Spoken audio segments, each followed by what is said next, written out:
Wall poster బ్యానర్లో natural star Nani నిర్మాతగా వచ్చిన లేటెస్ట్ మూవీ కోర్ట్. హాస్య నటుడు ప్రియదర్శిని ప్రధాన పాత్ర నటించిన ఈ movie debut director Ram Jagadish దర్శకత్వం వహించాడు. సీనియర్ నటులు శివాజీ, సాయి కుమార్ కీలక పాత్రలు పోషించారు. సీనియర్ నటులు శివాజీ, సాయి కుమార్ ప్రధాన పాత్రలో పోషించారు.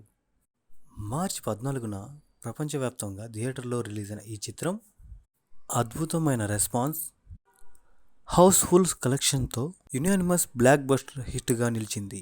దీంతో అద్భుతమైన కలెక్షన్ రాబట్టింది కోర్ట్.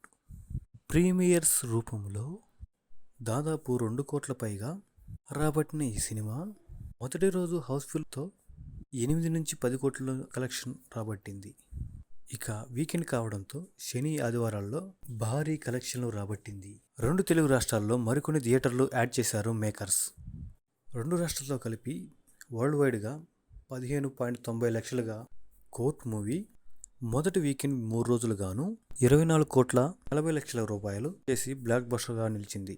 అటు ఓవర్సీస్లోనూ కోర్ట్ మూవీ అద్భుతమైన కలెక్షన్లు రాబడుతుంది. ప్రీమియర్స్తో పాటు 3 రోజుల్లో మొత్తం కలెక్షన్ $600K కొల్లగొట్టింది. ఇక మండే నుంచి వర్కింగ్ డేస్ కావడంతో ఈ సినిమా ఏ రేంజ్ కలెక్షన్ రాబడుతుందో చూడాలి.